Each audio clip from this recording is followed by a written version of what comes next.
Hola, muy buenos días. Bienvenidos a EPG Pathshala de Español. Estamos en el paper 9 que se titula Literatura Medieval. Me llamo Dra. Alka Jaspal e imparto clases de la literatura española medieval en la Universidad Nehru de Nueva Delhi. En este módulo hablaremos de la famosa obra medieval, La Celestina.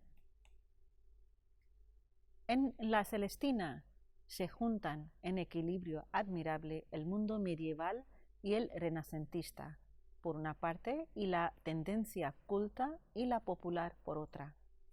Desde su aparición ha planteado varios y difíciles problemas en torno a la composición del libro, sobre el autor y la extensión de la misma, ninguno de los cuales puede tenerse todavía por resuelto. En cuanto a los temas, el motor de la acción es el amor y la pasión, pero se trata de un amor trágico. La estructura de la Celestina está montada sobre el contraste de amor y muerte, y la comicidad de la misma muerte. La influencia de la Celestina en la literatura posterior es amplísima. En el siglo XV se cierra con la aparición de una de las obras cumbres de la literatura al que acabamos de aludir, la llamada Celestina. Es una época en que el humanismo ya está en plena vigencia, lo cual también influye en la obra de Fernando de Rojas, su autor. De Italia han llegado nuevas ideas, la nueva estética que luego se plasmará definitivamente en la época del emperador.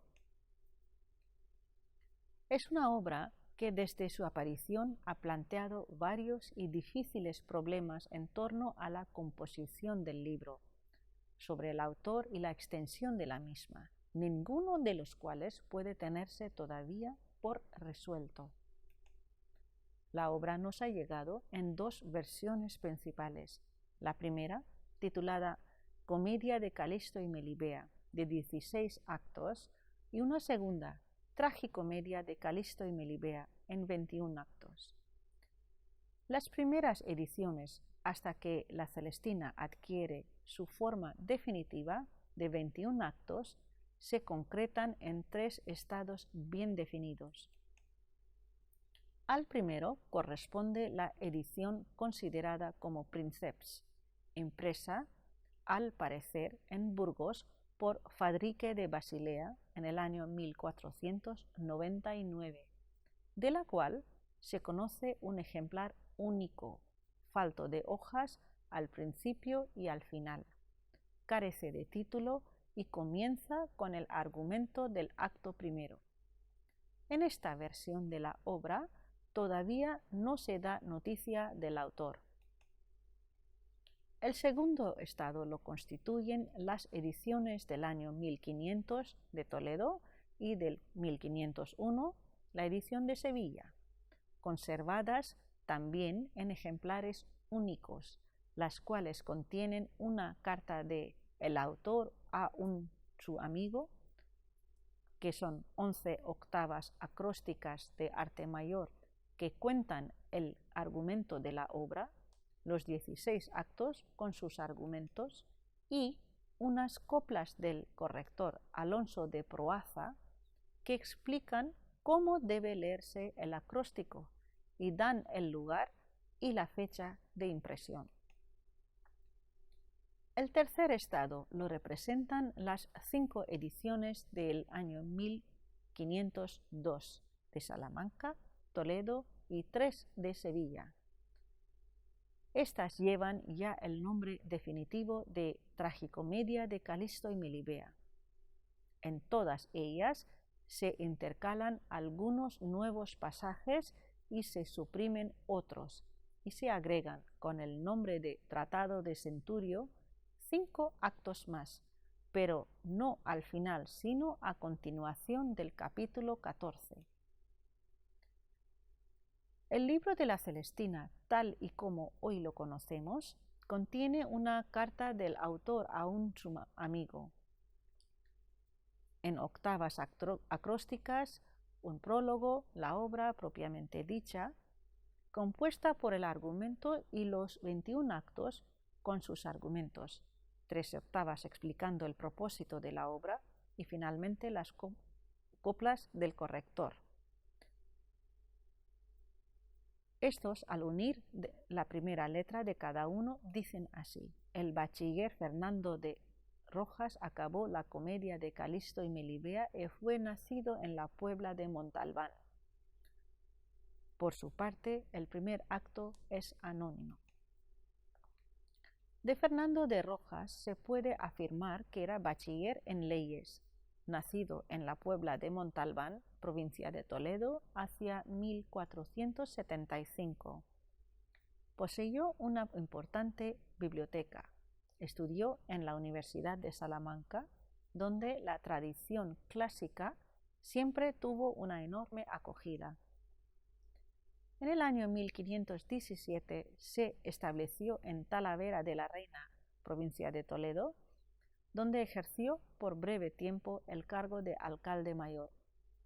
Era judío converso, por su letrado al bachiller Fernando de Rojas, su yerno vecino de Talavera, que es converso. Rojas murió el 3 de abril del año 1541. El argumento de la obra La Celestina es muy interesante. Calisto, un joven noble, apuesto y de preclaro ingenio, penetra persiguiendo a su halcón perdido en la huerta donde se halla a Melibea, de quien queda profundamente enamorado. Ante el rechazo de ésta y aconsejado por su criado Sempronio, decide encomendar su cuidado a Celestina para lograr por medio de ella el amor de Melibea. La alcahueta consigue mediante artimañas, una filocaptio, etc., que Melibea se enamore de Calisto. Los criados de éste intentan explotar en beneficio propio la pasión de su amo, que había prometido una cadena de oro a Celestina si lograba con su ayuda enamorar a Melibea. Cuando esto sucede, los criados reclaman su parte y ante la negativa de Celestina la matan. Son apresados y ejecutados por la justicia, de lo que Calisto tiene noticia al día siguiente. Concierta una entrevista nocturna con Melibea. Sube por una escalera de cuerda. De pronto un estruendo alerta a los enamorados y cuando Calisto salta a la tapia para ver qué ocurre, se cae y muere trágicamente. Ante la muerte de su amado, Melibea sube a una torre y se arroja desde ella tras declarar las causas del suicidio a su padre. Termina la obra con el llanto y unas reflexiones morales de Pleberio, el padre de Melibea. Como señala el esquema, el motor de la acción es el amor o pasión, pero se trata del amor trágico. La estructura de la Celestina está montada sobre el contraste de amor y muerte. El acto 12 es fundamental. Es el momento en que cambia el movimiento de la obra. El amor y la muerte se aunan aquí en un mismo acto, en síntesis estructural perfecta. El primer encuentro de amor de Calisto y Melibea, y en la primera muerte, la de Celestina, la segunda parte de la línea descendente, se inicia en el acto 12, con el asesinato de la Celestina a manos de Sempronio y Pármeno. La muerte ya anunciada varias veces en la primera parte va a convertirse a partir de ahora un motor de la acción. Tras la muerte de Celestina, Tristán y Sosia comunican el ajusticiamiento de Sempronio y Pármeno en el acto 13. En el 19, única noche de amor completo, muere Calisto. En el 20, el suicidio de Melibea. último eslabón de la cadena Celestina, criados, Calisto, Melibea. Pero la muerte también está presente en otros actos, por ejemplo, en el 15, 17, 18, con los planes de venganza de las muchachas de Celestina, y sobre todo en el 21, con el planto de Pleberio, que cierra la obra confirmando el triunfo de la muerte sobre el amor por la fuerza del destino. El macroespacio de la obra es evidentemente urbano, que se va configurando a través de los diálogos de los personajes con sus calles, plazas, iglesias, dando incluso nombres concretos. Se han barajado los nombres de algunas ciudades como marco espacial de la obra, pero no existen referencias suficientes e inequívocas al respecto, con lo que se asume que Rojas creó como marco una ciudad arquetípica. Hay muchos escenarios que cambian rápidamente, pasando de un lugar a otro, llegando incluso a simultanearse dos espacios. Por ejemplo, en el acto 12 se simultánea el diálogo de Calisto y Melibea con el de Pármeno y Sempronio.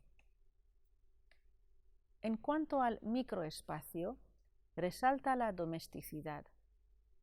La acción principal tiene lugar en 3 casas, la de Melibea, la de Calisto y la de Celestina.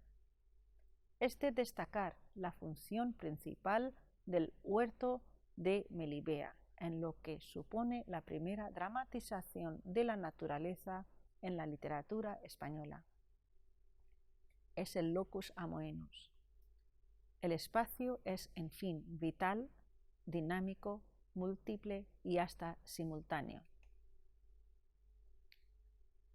En cuanto a los personajes, la Celestina es una obra única, aunque Calisto y Melibea aparecen como protagonistas. Es la Celestina la que señorea la obra entera. Este es el hecho que justifica el cambio de título. Es sin duda el personaje mejor logrado y a la vez el más complejo de los personajes creados por Rojas. Sobre este personaje se han cargado todos los calificativos imaginables hasta el demoníaco.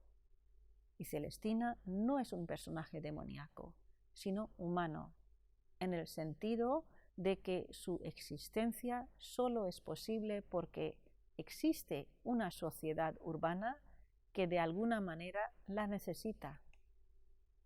Es un personaje que vive del vicio y de las bajas pasiones de los demás, y todo esto lo aprovecha en beneficio propio, pero sin los vicios y miserias morales de la ciudad Celestina no sería posible. Lo que sí hace Celestina es servirse de todas las artes, desde la hechicería, el filocactio, hasta las más deshonrosas labores para lograr su propósito, el enriquecerse, porque la gran pasión de Celestina es el dinero. La avaricia es la que la lleva a pervertir a los criados de Calisto. Por eso, no se detiene ante nada ni le importan los medios.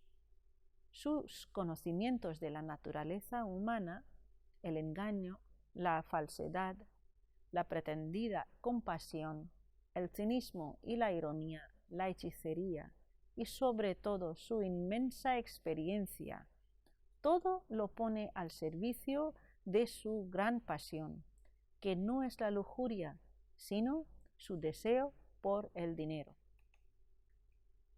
Celestina ha pasado a la posteridad como la encarnación de la moral sin escrúpulos, puramente utilitaria, para lo que todo es lícito, si es en provecho propio. No repara en medios para lograr sus objetivos, y el proceso de perversión al que somete a los criados de Calisto es algo cercano a lo demoníaco. Ella ama su oficio y lo realiza con el interés de un profesional, como otros realizan el suyo. Para ella, el amor es una fuente de vida que la naturaleza proporciona y, por lo tanto, es bueno, obra de Dios. Por su parte, Pármeno, uno de los criados de Calisto, en la descripción que de ella hace, dice que en todas partes está y todos la solicitan. Calisto se caracteriza por el halcón perdido, que aparece al principio de la obra indicando ya su destino. Es un mozo noble y de notable ingenio. No posee la firmeza y determinación de Melibea. Es voluble, impresionable, fácil al desánimo y la exaltación más apasionada. Los dos rasgos más sobresalientes de este nuevo amador son, por un lado, su total enamoramiento es un poseso del amor, lo cual le hace andar completamente abstraído en ocasiones como un sonámbulo, y por otro, su egoísmo y su inseguridad. El enamoramiento le lleva a las alabanzas más incontenibles y a veces sofisticadas de Melibea. Cae así en los esquematismos del amor cortés y en las exageraciones propias de los amantes, fruto no de la razón, sino del corazón. Encarna el amor ciego, la pasión desatada, pasión que le esclaviza hasta convertirle en un personaje trágico. Las reglas del amor cortés exigían, primero, secreto, después el respeto devoto a la dama y la distancia. Calisto quiere eliminar cuanto antes esta distancia. Es un obseso ridículo, un personaje cómico que se equivoca a menudo, hasta tal punto que incluso su muerte se presenta de manera cómica, cuando al caer de la tapia sus sesos quedan esparcidos como si estuviesen secos. Además, es una muerte nada caballeresca. Otro rasgo de este personaje es su inseguridad. Es tan inseguro que llega incluso a perder protagonismo a favor de Celestina y de sus criados, quienes de esta manera se agigantan como personajes imprescindibles en la obra. La pasión de Calisto le lleva a un profundo egoísmo. A Celestina y a los criados se los gana mediante riquezas y adulaciones, y cuando le llega la noticia de que han muerto, su dolor parece inicialmente sincero, pero enseguida se apresura a justificar su muerte. A Calisto solo le importa la consecución de sus deseos, por eso morirá víctima de ellos.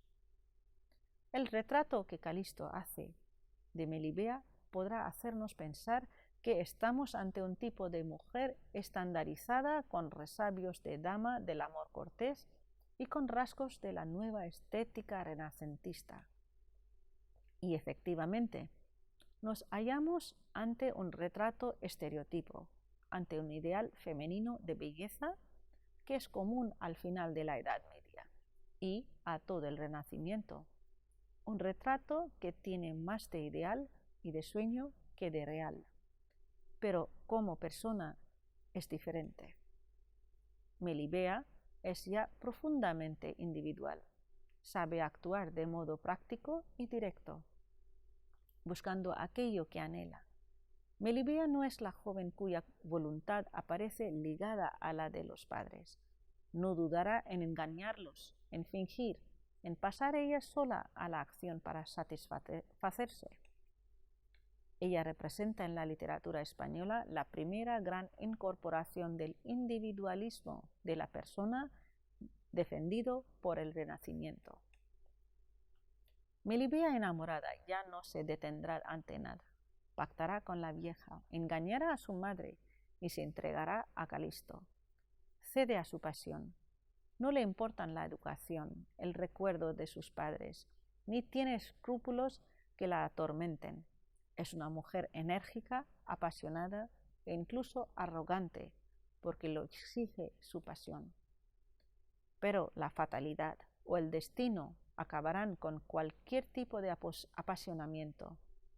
Entra, por tanto, en la concepción moderna de la mujer, en posesión de una belleza idealizada, propia del Renacimiento, afirma, sin embargo, a lo largo de la obra su poderosa individualidad, su fuerza y su pasión. No se puede olvidar a los padres de Melibea, a Lisa y Pleberio, padres que tienen más importancia social que dramática. Son el reflejo de un matrimonio burgués, convencional y orgulloso de su hija, confiado en su inocencia. Alisa es autoritaria, pagada de su posición e ignorante en todo lo que se refiere a su hija. Pleberio es padre amoroso y preocupado por la seguridad económica de su hija, de la que, en definitiva, también lo desconoce todo. Los criados de Calisto y las pupilas de Celestina están trazadas con innegable maestría y originalidad. Son personajes enteros y no simples y fieles servidores. Pármeno, Sempronio, Elisa, Areusa representan la incorporación al teatro de toda una realidad social, el mundo bajo de los criados y las prostitutas, propio del ambiente de la gran ciudad. Sus intereses, conflictos, van parejos a los de los personajes de alto rango. En la tragedia clásica solo intervenían reyes, héroes, quiere decir el mundo de la nobleza, e incluso dioses. Sin embargo, en la obra de Rojas, las gentes del pueblo entran a formar parte de la trama trágica, lo cual es una característica de la comedia humanística. Fernando de Rojas supo captar la crisis social del siglo XV, señalando la situación socioeconómica del asalariado. El resultado ha sido que con una audacia literaria inesperada ha hecho intervenir en su obra a los criados y a las prostitutas como si se tratasen de personajes altos socialmente. Cada uno de estos personajes constituye un mundo con sus problemas, preocupaciones y miserias, cosa que no se dio ni en el teatro anterior ni en el inmediatamente posterior, en el que el criado no es más que un intérprete de la voluntad del Señor. En la Celestina, en cambio, estos mismos criados deciden, ponen condiciones, exigen y a la vez son piezas claves sin la cual es inconcebible la marcha de la obra, hasta el punto de que cuando Pármeno y Sempronio han muerto, aparecen suplidos inmediatamente por Socia y Tristán. Los criados de la Celestina tienen su pequeño drama íntimo y su gran pasión, el interés y la avaricia. Todo cuanto hacen es arrastrados por el interés y el ansia de medrar. Los criados de la Celestina son un reflejo de esa crisis social que vimos anteriormente y que llevó al criado al cierto grado de rencor y desprecio hacia el Señor. Aunque el carácter de la obra dramática de la Celestina aparece imponerse sin dificultad debido a su estructura y a la total ausencia de la parte narrativa, el género literario a que pertenece ha sido objeto de diversas estimaciones basadas sobre todo en el hecho de su gran longitud y de su peculiar utilización del tiempo, que hace pensar en formas novelescas. Es innegable el carácter dramático de la obra, pero es que la tragicomedia de Calisto y Melibea no fue escrita para ser representada, sino para ser leída, característica que enlaza con la comedia humanística, género en que se inspira la obra de Fernando de Rojas. Este género fue creado por Petrarca y se caracterizaba por el argumento simple, pero de desarrollo largo y su interés por los sectores pobres de la sociedad. Otra característica era el diálogo variado que se estaba escrito en latín.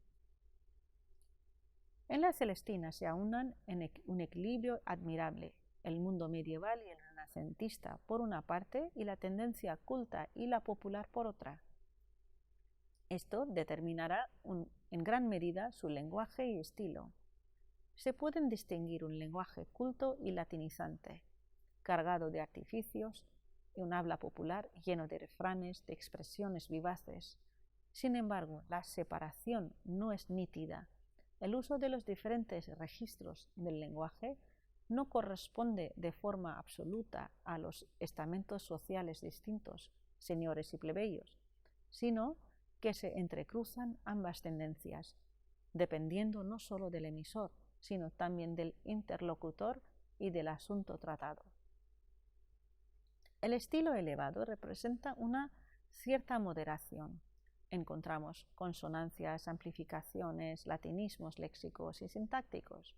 La abundancia de sentencias y alusiones históricas y mitológicas también están presentes. También el lenguaje popular, tan rico en esta obra, está sujeto a cierta mesura. Es prudente el uso de los modismos, del hambre, y no hay dialectismos y de formas de ambientación local que le hubieran proporcionado fáciles elementos de comicidad y colorismo. En cambio, hay gran abundancia de refranes. Se manifiestan en la Celestina la técnica del diálogo, monólogos, caracterizadores y ambientadores. Esta obra, claro está, tuvo mucha influencia en la literatura posterior. Desde el principio fue objeto de continuaciones como la Segunda Celestina, de Feliciano de Silva, en otras obras, por ejemplo, de Lope de Vega, como la Dorotea, el Anzuelo de Fenisa. También la tuvo presente en el autor de la Lozana andaluza y el género de la novela picaresca. Fue traducida durante el siglo XVI al italiano, alemán, francés y holandés. Aunque se ha intentado en reiteradas ocasiones su adaptación a la escena, no ha tenido demasiado éxito. El propio lenguaje ha dado entrada en el léxico a términos como celestinar y celestinesco. La figura de intermediario en las relaciones amorosas, universal y eterna, ha quedado para siempre cristalizada en este personaje de Rojas. Muchas gracias.